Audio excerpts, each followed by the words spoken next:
React to Scarlet, content over everything. I'm here with Raspect. No instructions needed. Forever family, you've been out here, you've come out in force. Tell us why you've come out here to Hackney Town Hall today. I've come down to Hackney Town Hall to represent for Child Q, not just to represent as an individual, but to give the advice, because I've spoken to the family, the legal team, and not just Child Q, but to represent for every student in that school that is protesting, not just about Child Q, but other safeguarding issues that exist in that school. And can you tell us a little bit about that case from what you know and what you've understood? What I know is the police and the teachers that was involved when the information first came out was not known. Over time, we've managed to find out where it happened. We found out that the teacher was still working in the institution. So as much as there's an anonymity order for Child Q, that anonymity order was actually protecting, the instigator of Child Q's abuse. So there's a catch-22 there. So the students found out, managed to protest and get that teacher removed. I've also heard that the police are going to be suspended. So we're just looking at the case and we're waiting to get all of the information. 100%. Yeah, and I mean, just for those who might not know, the case started off, or the case is about a report that came out earlier this week or last week that told us that a young girl had been abused, Child Q, at a school, that actually she was taken out of school. She was searched because the teacher said they smelled marijuana. When they couldn't find marijuana on her, they called the police to come in, and a strip search then occurred. So that is what's caused all the frustration here today. Do you think that in itself, I mean, within the report, there was a saying, on reasonable grounds, you can search a student on reasonable grounds. The report also says what happens there after went far and beyond what should have happened in that normal situation, and there was clear confusion from that school about who should have been safeguarding and looking after that student. Do you think this would have happened if Child Q was white?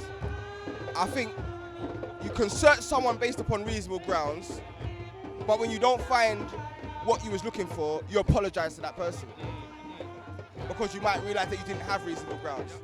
So they said they smelt cannabis. That was their reasonable grounds, but because she didn't have cannabis, that means they didn't have reasonable grounds. And there was a report that came out not long ago when a biker was stopped and searched for smell of cannabis that said they shouldn't be just searching people based upon smell of cannabis. They're actually saying that that's not reasonable grounds. But let's say they did search her. Once they don't find it, they apologize because they was wrong. They do not call for her to be strip searched. A strip search should only apply when someone is seen concealing items. So 100% of strip searches should come back with what they're looking for. Because every time they do a strip search, because you've been seen concealing. If I'm seen now by police and I'm bulls in something, then they can take me to the station and strip me. But if they search me and they can still smell cannabis, they can't then strip search me based upon that.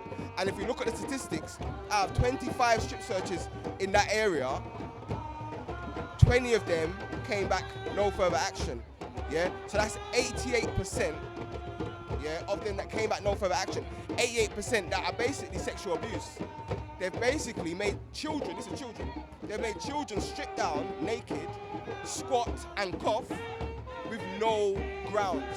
I mean, very, very strong accusations and words there, and I mean, the other part of the question was, would that have happened to Child Q had Child Q been white? I very much doubt it, because the report itself says that it happened because of adultification bias, which is a new word for racism. Tell us a little bit about that. So adultification bias is when teachers think that black children are more streetwise, so they treat them like adults. But even if you've done that to an adult without reasonable grounds, it's still wrong.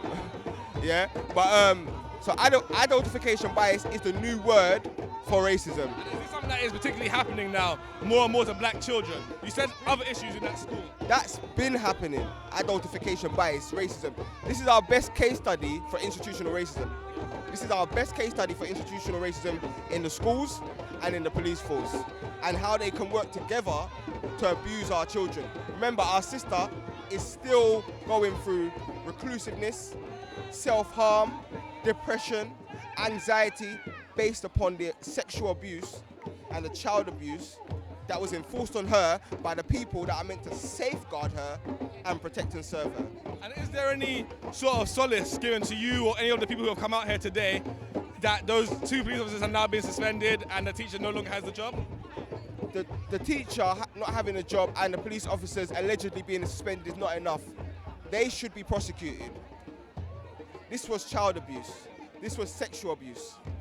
They should be prosecuted. Losing their job is not enough because they're going to go into another job and still enforce their institutional racist views. And there you have it there. Suspension was not enough.